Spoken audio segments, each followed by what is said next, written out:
la revolución cubana ha impregnado el movimiento estudiantil. Alguien del lado de la universidad lanzó una piedra sobre la Universidad Javeriana. No, realmente se trataba de un problema existencial.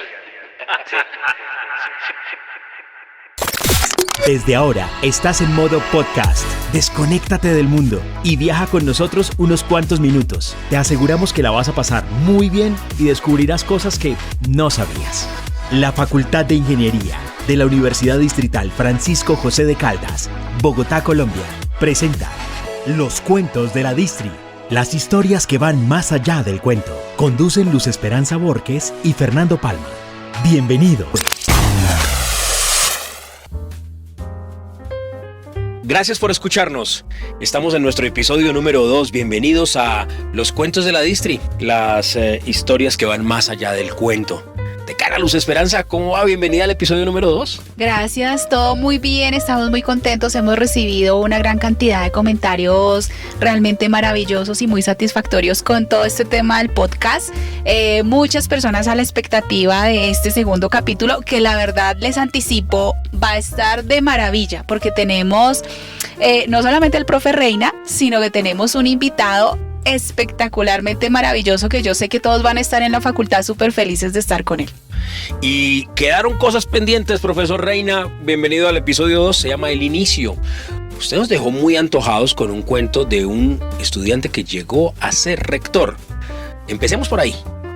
¿Cómo se imaginan ustedes esta situación, ¿no? Usted está cursando una carrera en la universidad, cualquier universidad, ¿no? Y de pronto dicen cambiaron de rector y el nuevo rector es un estudiante de último semestre de Derecho de otra universidad. Pues eso inmediatamente molestó supremamente, lo molestaría a cualquiera. Y esto fue lo que pasó en la universidad en el año 58.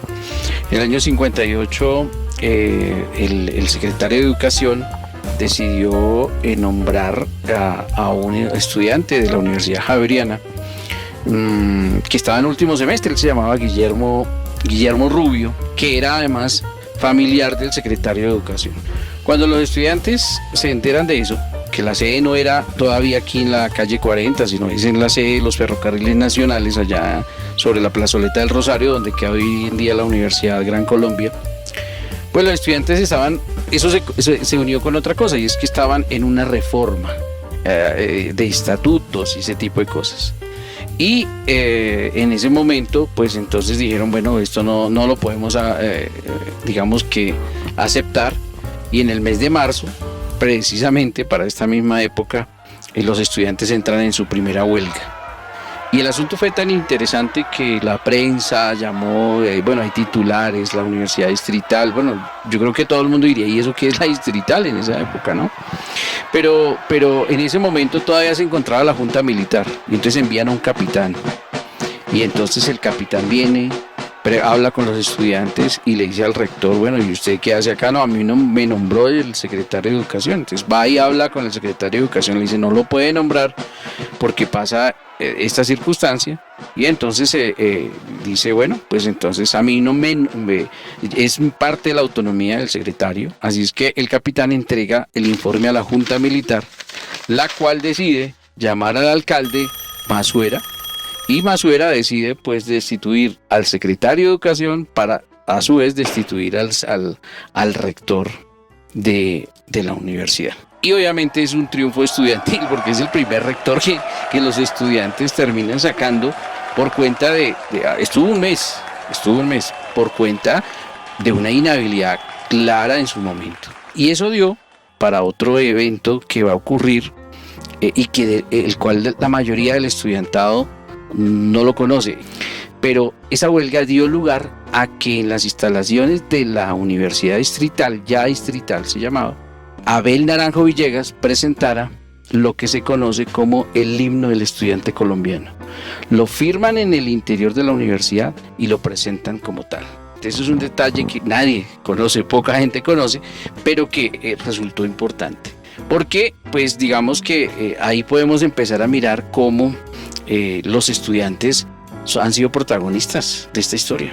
Bueno, yo aquí ya vamos como por los años 57, ¿cierto? Ya estamos por los 57, vamos a arrancar los años 60, la historia de la Facultad de Ingeniería, la historia de la Universidad Distrital.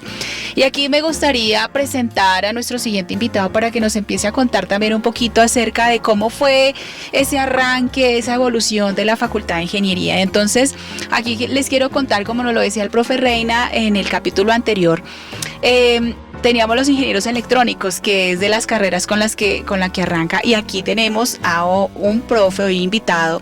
Él es ingeniero electrónico, es código 69, también hizo acá su especialización, se llamaba en ese entonces especialización en telefonía móvil y celular, ¿cierto? También hizo su maestría en teleinformática, fue profesor de la Facultad de Ingeniería más o menos para los años 75, 76 empieza a ser profe de la Facultad de Ingeniería como hasta el año 98, nos estuvo acompañando durante todo este tiempo, también fue decano de la facultad, fue vicerrector, bueno, estuvo encargado de varias dependencias. Y le voy a dar otro dato a la audiencia y a todos en la mesa de los cuentos de la Distri. Este invitado de lujo que ya lo van a escuchar en el año 68 llegando a Bogotá de Barranquilla, cambia su sombrero, su corbata por ruana, mochila y botas ecuatorianas. Y ahí ya nos vas anticipando quién es este gran invitado. Entonces estamos muy contentos. El profe Rafael Camerano nos está acompañando en este siguiente capítulo. Profe, cuéntenos, cuando llega usted estudiante, ¿cómo es esa Facultad de Ingeniería, año 69? Bueno, un saludo primero a la mesa de trabajo, a la ingeniera Luz Esperanza y a todos los que nos acompañan en el día de hoy. Sí, yo llegué a la universidad en un momento de mucha conmoción, tanto tecnológica como social, en el marco pues, del movimiento estudiantil. En la parte tecnológica, se presentó la transición entre la tecnología del tubo al vacío hacia el transistor, y del transistor al circuito integrado, y del circuito integrado al microprocesador. Toda esa transición se vivió entre los años 69 y 72, más o menos. ¿Sobrios? Bueno, era un tema bastante esotérico. Sí, era bastante esotérico todo ese tema de la dualidad onda-partícula y el efecto túnel y una cantidad de cosas, pues llevó a muchos compañeros nuestros a que escogieran pues una línea esotérica completamente y se decidieran más por el estudio de ciencias ocultas que de la ingeniería electrónica. Como el efecto Villar también, ¿verdad? Sí, así es, carambolas, sí. Entonces se trató de eso, pues un cambio fuerte, pero la distrital siempre ha tenido la característica de adaptarse muy rápidamente a esos cambios. Nosotros recibíamos esa tecnología de primera mano, llegaba a través de las empresas, porque había una relación fuerte con las empresas de electrónica en el país, sobre todo estaban en ese momento llegando tecnología electromédica, y entonces ya había una exigencia mucho más tecnológica de parte de los ingenieros, y eso obligó a la universidad a cambiar los programas académicos. Y entonces esos programas académicos los traían jóvenes de la Europa, que también estaba en conmoción en esa época, porque todo ese movimiento francés estudiantil impactó también a la Universidad Distrital, y entonces se presentó el cambio fuerte de los programas académicos. Dejó a mucha gente en el camino, botada en el camino. Recuerdo que, como lo comenté alguna vez en una reciente reunión que hubo de profesores, que nosotros teníamos vocación de mataderos. Muchos creen que el matadero es el actual, donde está la sede del centro, Aduanilla de Paiva. ¿Sí? No, nosotros teníamos nuestro propio matadero. en la sede central. Que Estamos hablando de temas académicos, ¿verdad? académico, sí. Es el salón de la sede central más grande que había, que tenía una columna en toda la mitad, y entonces ahí reunían alrededor de 5 o 6 cursos para hacer los exámenes de matemática, y los estudiantes les decían el matadero, ¿sí? Porque de los 5 o 10 cursos quedaban, para el siguiente semestre quedaban 2 o 3. Bueno, profe, pues hay una circunstancia muy interesante que nos cuentan varios profesores en la década de los 60 y tiene que ver con esas presencias femeninas. La universidad, el colegio, recordarán, aparece como colegio de varones. Cuando usted llega a la universidad, ¿cómo era esa presencia? ¿Qué tan fácil era ese acceso para las mujeres en esos momentos? No, realmente se trataba de un problema existencial. Sí, sí, porque no había, en la universidad no había mujeres, pues en la cantidad suficiente pues para la demanda. Sí, yo conocí apenas como unas 6 o 7 mujeres que eran las que se veían normalmente, tanto en las facultades de la sede central como en el vivero. Eran muy poquitas. Y bueno, usted sabe, pues uno joven, venía de la costa. Buen mozo. Bogotá era como decías al principio, sombrero, corbata, ahí se ven las fotografías, pero esos eran los hombres. Pero la mujer era traje largo, por lo menos por debajo de la rodilla. Y entonces se presenta la transición de la minifalda, empiezan ya a usar pantalones, y una ropa un poco más ligera, más de tierra caliente que de Bogotá, que era una ciudad muy fría. Había mucho terreno sin construir en Bogotá, y entonces eso le daba ese ambiente bien helado. Pero se presentó ese cambio y entró toda esa modernidad, la informalidad, y eso, digamos, generó una nueva actitud en las personas. Las mujeres fueron nuestra salvación. De lo contrario, media universidad distrital estaría seguramente en una clínica de reposo. Sí. Historias que se volvieron un cuento. Cuentos que tienen una verdadera historia. Estás en modo podcast. Gracias por escucharnos. Los cuentos de la Distri, las historias que van más allá del cuento. Una producción de la Facultad de Ingeniería de la Universidad Distrital. Bien, están escuchando los cuentos de la Distri, las historias que van más allá del cuento. Estamos la decana Luz Esperanza Borges, quien les habla Fernando Palma, y nuestros invitados increíbles, el profesor Carlos Reina y el profesor Rafael Camerano. Estamos en el episodio número 2, se llama El Inicio. Profe, cuéntenos un poquito, hace un rato estábamos conversando de que cuando usted llega no era facultad de ingeniería, sino que habían varias facultades, ¿cierto? Cada programa era como una facultad. ¿Cómo era eso? ¿Cómo estaba organizada la facultad administrativamente? ¿Cuántas facultades teníamos? ¿Qué programas teníamos? ¿Cómo se manejaba? La universidad era, pues, como lo comenté, muy, muy pequeña. Eran 3 facultades, pero eran facultades programa. Facultad de Electrónica, de Ingeniería Forestal, que siempre ha funcionado en el vivero, y Catastral y Geodesia con la Escuela de Topografía. Esos eran los 3 programas, los 3 facultades programa, y cada una tenía sus profesores, pero había unas ciencias básicas en donde nos reunían a todos los estudiantes. Por eso los exámenes eran conjuntos. Entonces aquí no valía de que el profesor tal es más suave que el otro, porque los exámenes, como eran conjuntos y lo hacían entre los profesores, entonces pues la situación era bastante exigente, pero en la práctica no había necesidad de vigilar. Los estudiantes eran quienes vigilaban, porque eran finalmente los que salían perjudicados. Entonces así funcionaba la universidad. Nos conocíamos todos y nos llamábamos por el nombre, la mayoría sabíamos nombre y apellido o el sobrenombre, porque también muchos compañeros tenían nombres de autores de los libros, ¿sí? ¿Y a qué profesores recuerda?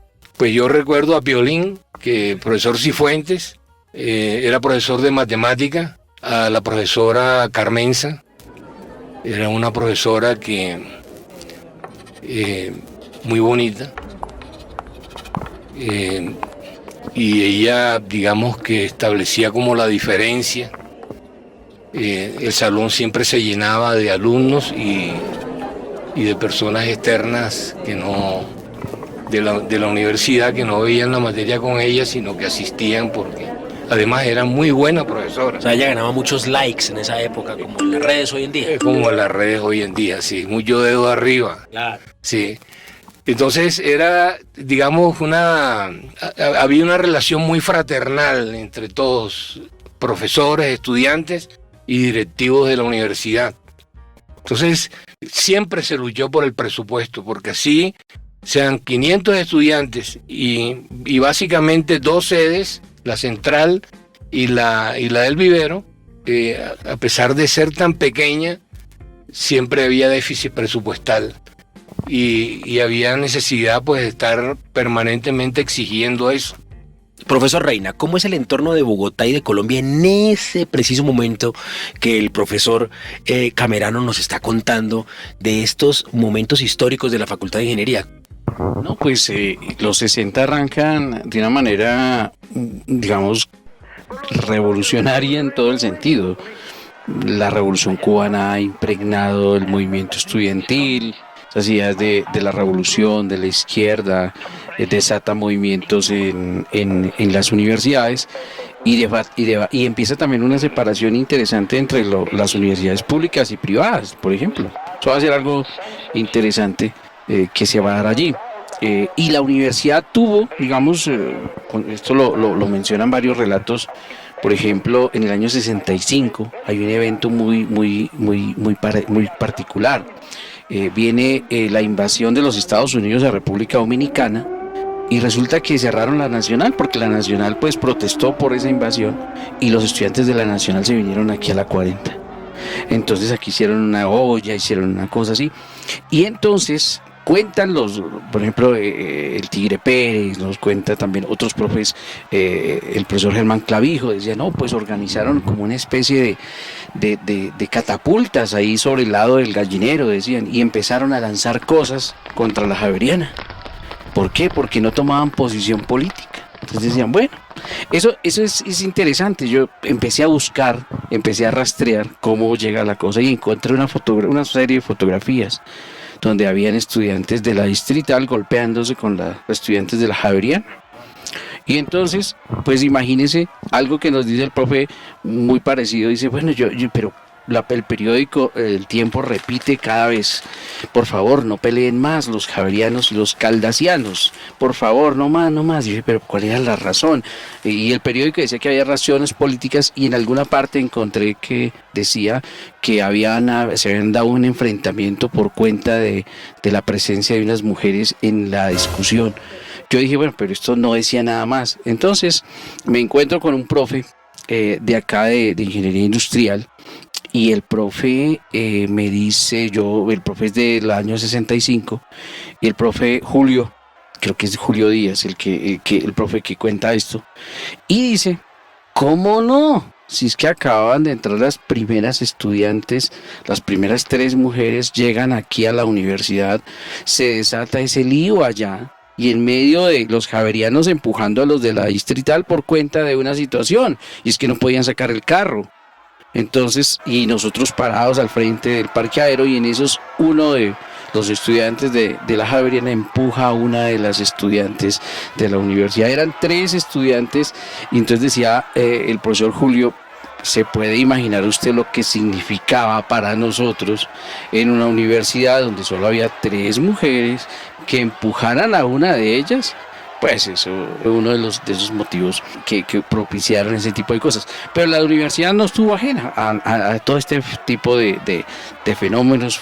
Participó hubo movilizaciones, marchas, en algún momento trataron de cerrarla también. Creo yo que es una etapa en la que la universidad empieza a aparecer de una manera conjunta con las otras universidades. Yo recuerdo algo de ese episodio, porque estuve ahí presente.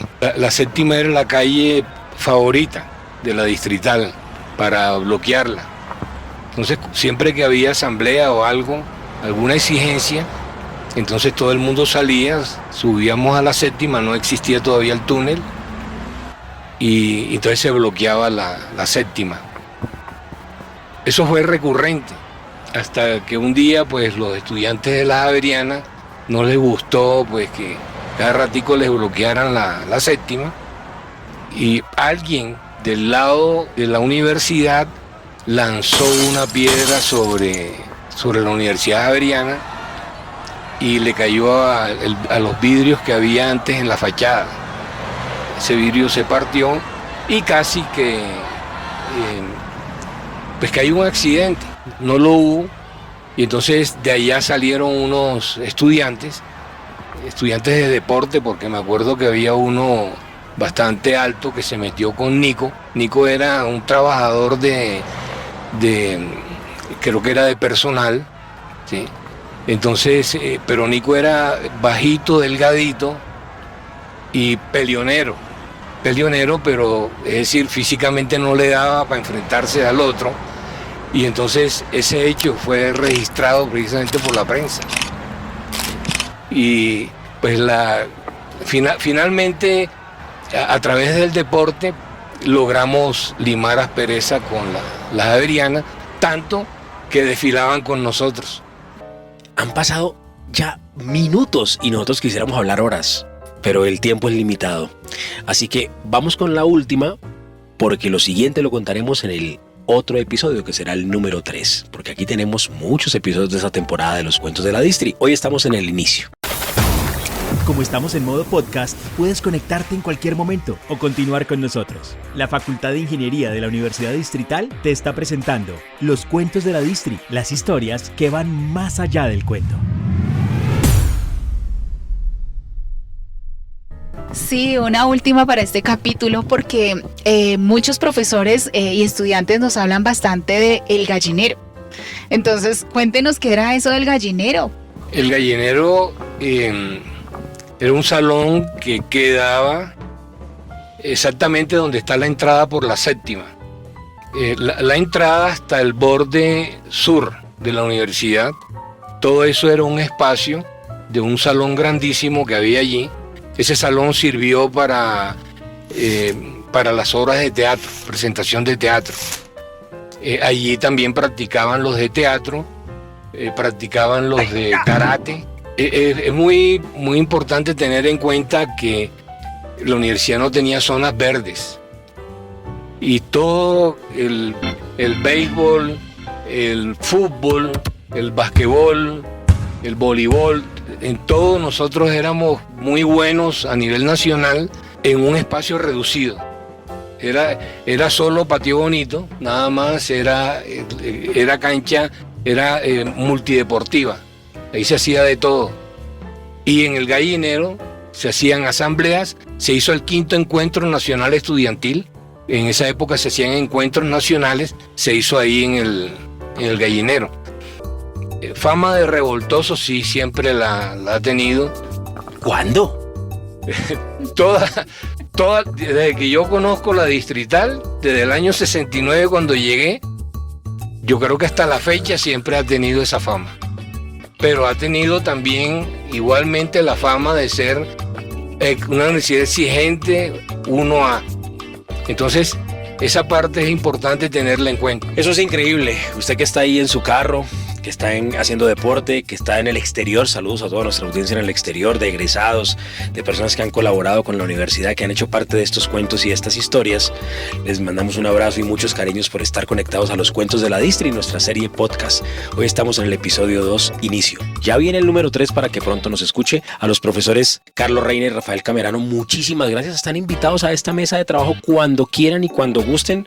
Profesora Luz Esperanza, usted como decana de la facultad, me imagino que se enorgullece de escuchar estas historias y de saber que toda esa linda historia construye la gran facultad de ingeniería que tenemos hoy. Sí, que nos quedan todavía muchos temas pendientes. Por ejemplo, el tema de los buses, profe, unos buses que usted traía cuando era decano con estudiantes de la Universidad Pedagógica y que aquí los estudiantes recibían felices. Esa historia la tenemos pendiente, seguramente para otro capítulo estaremos hablando de ella. Nos toca hablar qué era eso de Patio Bonito, contarle a toda nuestra audiencia qué era Patio Bonito, qué se trabajaba allí, cómo se desarrollaba. Bueno, todavía nos quedan bastantes temas, ¿cierto, profe? Y hay uno que el profe tiene que contárselos, la historia del primer robot que se hizo en el país, se hizo en la Universidad Distrital. No, y la emisora. Bueno, esos son los cuentos de la Distri, los cuentos de una ciudad, de un distrito, de una población, de una comunidad, de gente, de genios, de personas talentosas, de grandes mujeres y grandes hombres